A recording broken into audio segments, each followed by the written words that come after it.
I started my corporate journey, but soon I realized that this wasn't my cup of tea. These are three basic things that people should actually know. One is budgeting, the other is saving, and the third is investing. Saving can help you to preserve your money, but it will actually lower the value if we take inflation in consideration. I wouldn't also recommend that you should put all your money in fixed deposit because obviously it wouldn't give you that much return.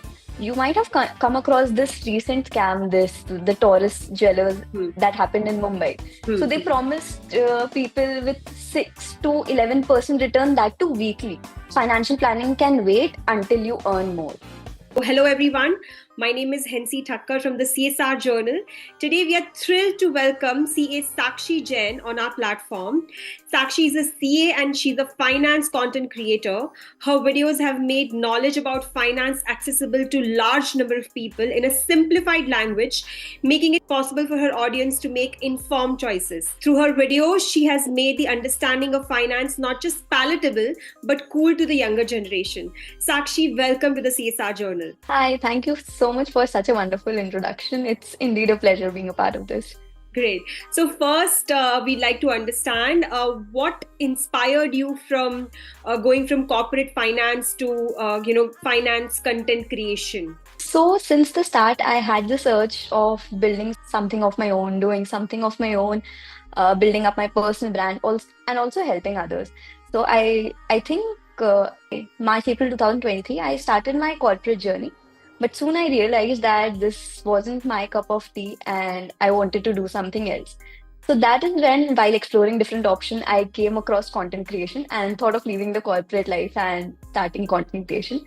And talking about how did I get into finance was while I was exploring different ideas, what type of content should I make, I came across something that really stood me up. Like the young professionals and even the students found it very difficult to manage their finances. It was very difficult for them.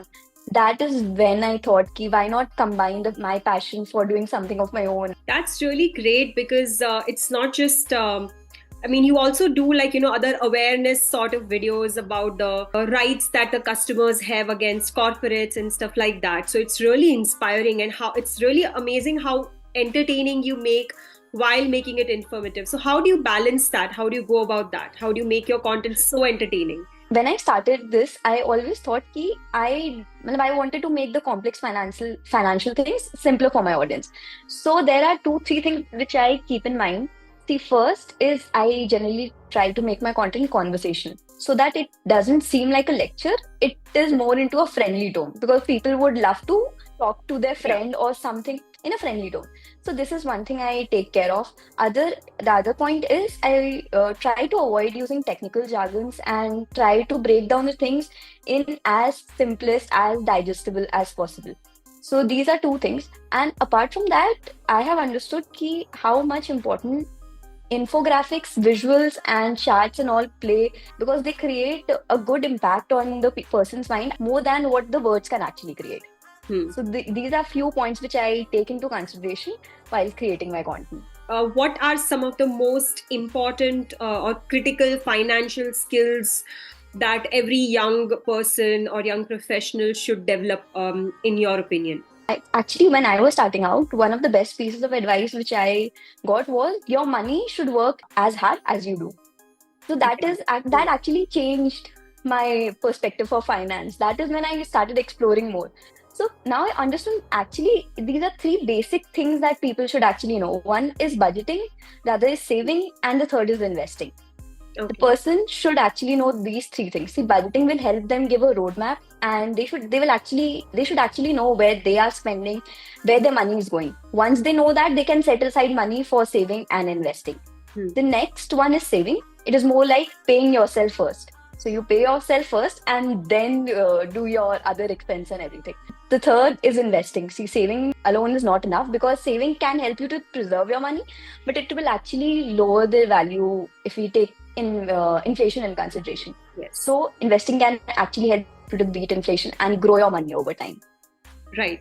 So talking about growing your money, there are so many financial advisors or financial influencers who discourage people from investing in fixed deposits. They say that it's really going to stagnate your money, and it just barely beats the inflation. It's not really going to grow.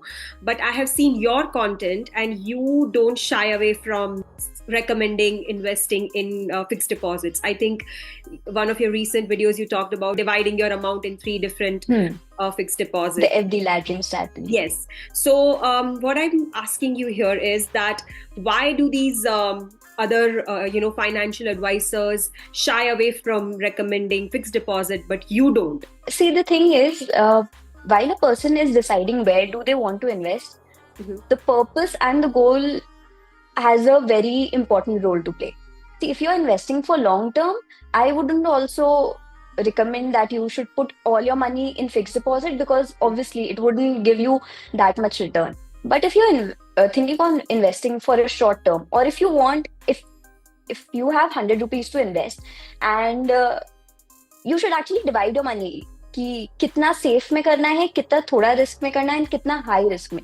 And according to that FD might be the safest option. थोड़ा peace of mind उससे मिल जाएगा. And plus short term के लिए you can go for FDs या debt mutual funds, because ये आपको fixed return भी देंगे and that will be risk आपका कम रहेगा. So that is when I think we should divide it into different categories and just not put all your money in one asset. Okay, so what are some of the most common financial misconceptions that you have come across that you think should be addressed, or that you have already addressed, or you're planning to address with your content? One of the most common financial misconception is financial planning can wait until you earn more. People think financial planning is for the rich, but financial planning makes you rich. Okay. It is actually not how much you have, it is actually how do you manage your money. Even if you start with a small amount, that small amount can grow into a very large chunk if you invest with consistent investing. Even if you have 500 rupees to invest right now, start with it. I think that will help you to actually compound it, and right now 500 might seem a very less amount, but after a few years that amount can help you cushion for your other financial investments, and also act as a stepping stone. What is the biggest challenge that you faced as a content creator, especially finance content creator and a woman in India? So I'm sure that you must have had a lot of people talking and giving you some feedback which you didn't need, but you must have still had that. So how did you deal with that, and what were some of the biggest challenges? I think one of the biggest challenge was being a young woman in this space.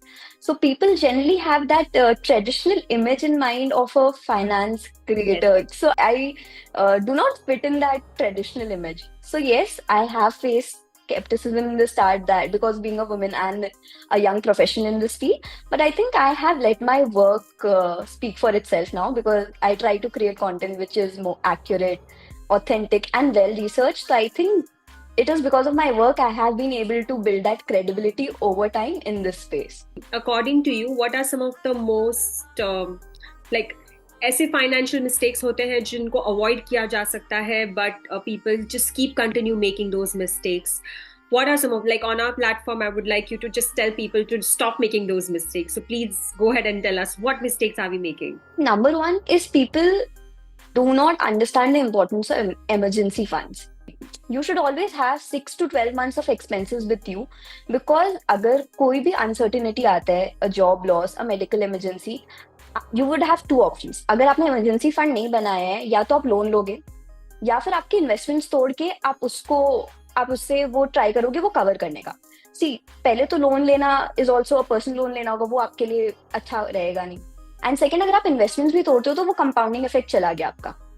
तो investing in emergency fund is very important, कि अगर कुछ emergency आए भी, you can use that fund, keeping the compounding over there. You don't need to break your investments. And second is, as I told earlier, कि waiting to earn more to start investing.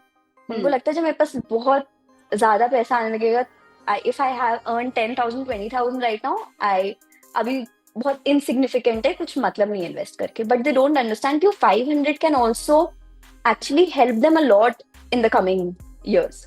So अगर emergency fund build करना है किसी को, तो should they have it just in their savings account, or should they have it invested in some really safe, easily liquidable investments? What do you recommend? Emergency fund also, they should divide the fund into 2-3 parts.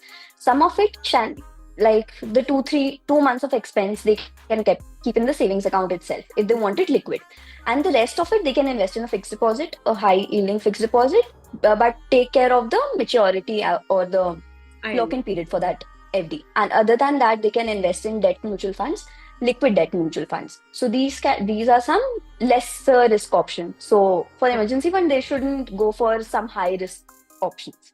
So how can someone start investing with a small amount of money? So जैसे आपने अभी थोड़ी देर पहले बोला था कि even if it's just 500 rupees, अभी छोटा दिखेगा, लेकिन वो 500 rupees कहाँ लगाना चाहिए? For someone starting out, they should start an SIP. आप एक बार एक लमसम इन्वेस्टमेंट करोगे तो आपको हो सकता है उतना आइडिया नहीं है पूरे मार्केट के बारे में, so lump sum, I wouldn't suggest lump sum investment at when you start out.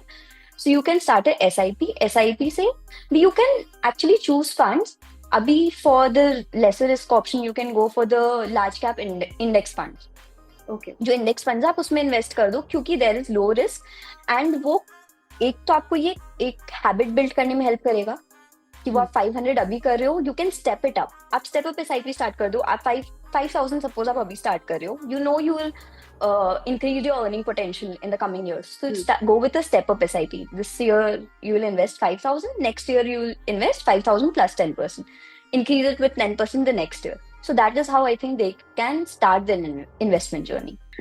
Great. So what are some of the red flags that we should watch out for when we are, considering investing in some financial products or services? Number one is high return with no risk. You might have come across this recent scam, the Taurus Jewelers that happened in Mumbai. So they promised people with 6 to 11% return, that too weekly. So that is actually a lot, and people started investing in it blindly without checking the terms and conditions. As far as I know, the invoices which they have, they clearly mention the product is not returnable and not exchangeable, and also there were few terms and conditions mentioned. If people would have read that completely, they would have understood that how much risk they are taking while investing in those kind of schemes. They should completely avoid these schemes. You're investing somewhere and they're not ready to give you the entire information, just skip those investments. Like I've heard this very nice sentence that I think applies here, is that if something is too good to be true, it is too good to be true, right? It is not true. Yeah, I think that makes a lot of sense. So thank you so much. With this, we conclude our Q&A session for today. Thank you so much, Sakshi, for joining with us. Do you have any remarks that you would like to tell us, or have our listeners or have our audience know from your side? Thank you so much, first of all, for listening to us. It was indeed a pleasure being a part of this. For our listeners, I would only say if you are just planning to start out your investment, just start it right now. Don't wait for the correct time. Now is the right time. Just go and start investing.